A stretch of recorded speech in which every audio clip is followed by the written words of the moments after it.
I am Jean-Baptiste Farkas, and I propose the term, the notion to operate, and the long version is to operate in everyday reality.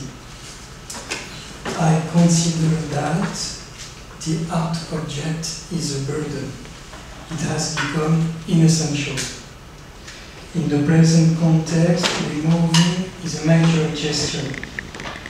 Our opinion of authorship, based upon the idea that there is one single author beyond each work of art, is a delusion, a shortcut that has to be resolved.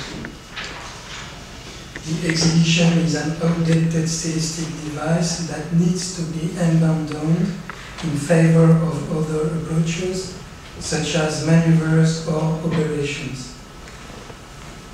And for me, this is the classical situation of an exhibition, and I think that we have to leave that kind of situation, to say bye-bye.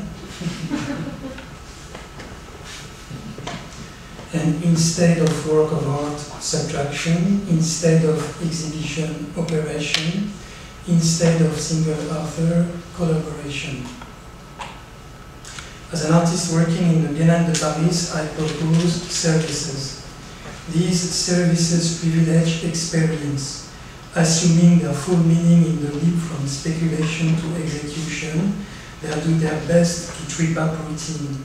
In place of a limited but profitable commodity art, they propose the open-ended, evolving principle of services, a collaborative effort based on a radical element of nasty surprises.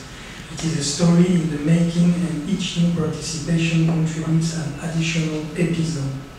And this is what I call a service, instructions that are waiting to be put into practice, to be used.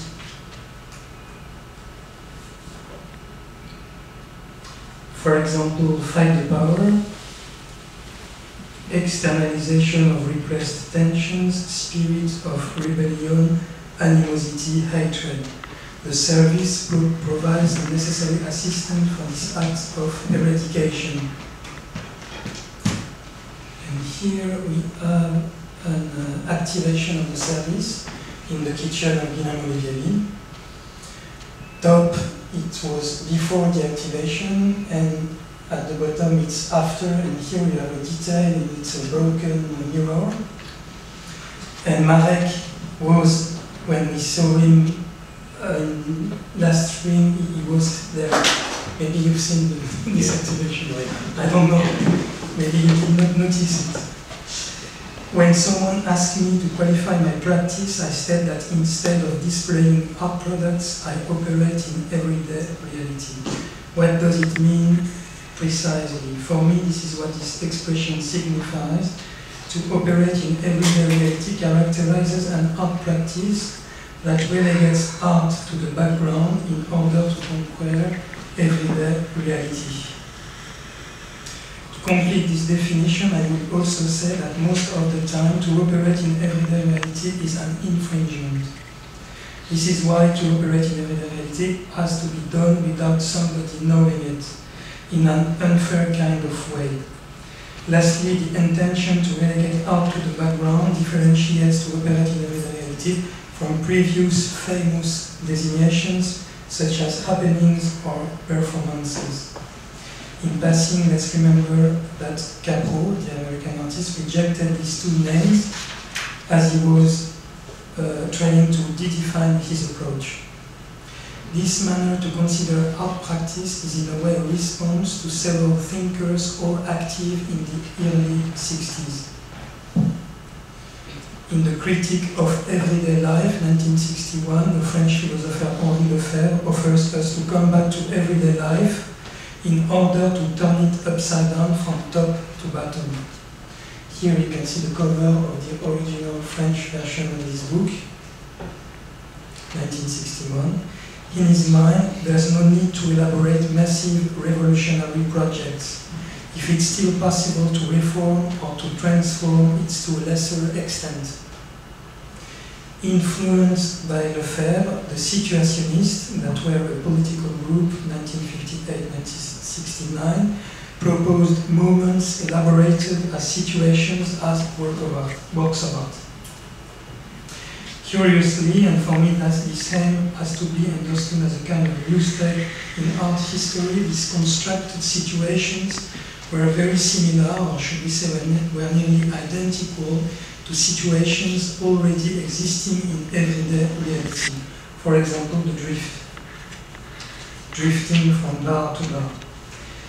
In his text, Art Which Can't Be Art, 1986, the American artist Alan Capro characterizes better than everyone else an art practice consisting in contexts and activities that don't suggest art in any way. Brushing motif, for example.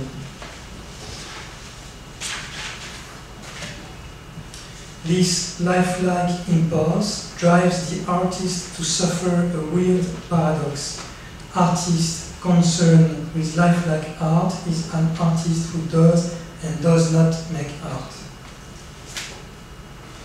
Finally, the French sociologist Michel Desserteaux, in The Practice of Everyday Life, 1980, encourages poaching, which he describes as a perfect attitude and unquestionable state of mind. Desserteaux demonstrates how cheap shots represent a thrilling strategy for the weak, a tactical approach intended for the reappropriation of the realm of the strong.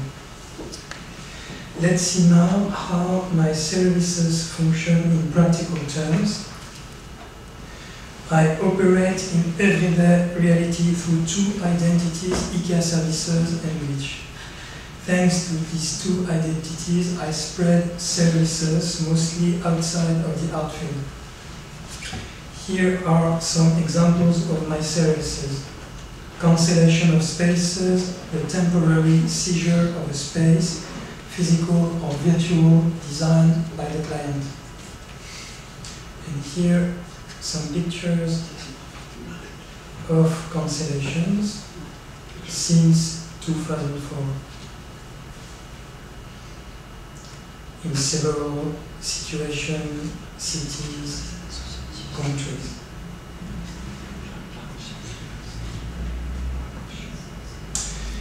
Upgrade, an action designed to increase the value of a thing, state, or situation. And here my idea was to upgrade beer, a famous beer in Paris, which was 8.6, from 8.6 to 8.7. So that was the idea, and here you can see the result. A lot of 8.7 that were stronger than 8.6. To lie deliberately, and of course here we don't need no images. Slow-mo, to act with an exaggerated slowness.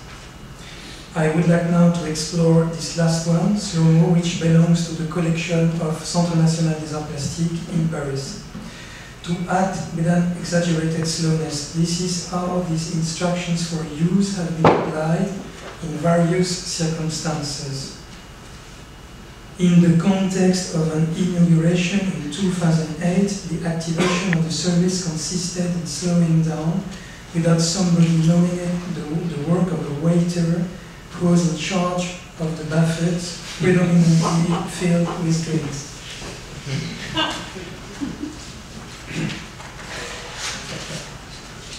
More than 2 days of training were necessary to make imperceptible this speedful action in order to erase its funny aspect. Here are the strategies employed on the D-Day to achieve the ends. Only a single person was selected to be on duty, even though numerous guests were in attendance. The waiter had an insufficient number of glasses and was, for that precise reason, often compelled to leave the place where he was serving in order to wash a few glasses in the restroom. After that, it was, of course, necessary to dry these glasses and then to give them out to a growing crowd. The buffet was endowed with only one blunt corkscrew.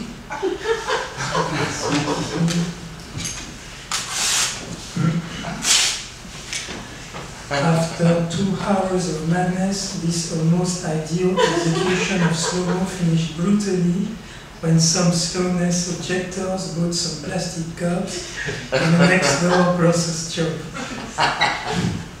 So you can see the image of the opening. Really crowded and waiting for a drink, but the drink was never coming. In 2010, in a different place, the experience consisting in slowing down the waiter during a private viewing, during an opening, was attempted for a second time. Of course, the exhibition is still viewable.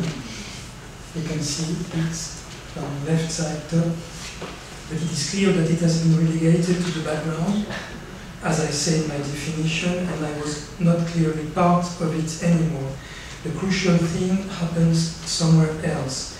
In my opinion, the right part of this photomontage here describes very well the leap, or should I say the fall, of the spectator when he leaves the rapture of the exhibition to embrace the unkind reality of the vernissage buffet. As well, in 2010, the service was put into practice on the occasion of a huge cultural event. This time my idea was to propose to people working for this event to slow down and offer that caused, of course, several small disasters in the organization of that event, for example, delayed tasks, for example, the cleaning up. You can see the... During the opening. Exactly. I have written a variant of slow-mo. I've named it To Waste One's Time. The instructions for use of this service are very simple. To put it into practice, you just have to waste your time to squander it. It is maybe interesting to put To Waste One's Time into practice here in the United States, where the expression time is money is particularly appreciated. I will close my lecture with this classical question: what's at stake here? And here I would like you to read again the motto of the Biennale de Paris, because in that context it's really important. Through practicing a mixture of genres, exploiting the porosity of frontiers and the redistribution of roles, the Biennale de Paris allows art to appear precisely where we don't expect it. By operating in everyday reality, the artist contrasts essential gestures with an art practice that is becoming more and more pompous. To be furious, to cancel, to upgrade, to lie, to slow down, all of that already exists in everyday reality, and this is precisely why I'm so interested in such gestures. Operating in everyday reality refocuses art practice on strong intentions that don't necessitate appearing in the art field as articles of trade.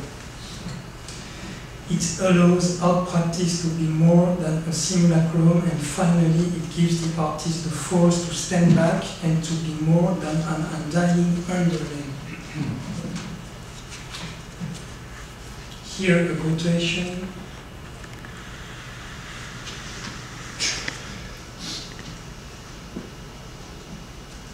And here my email address if you want to get in touch with me. Thank you very much.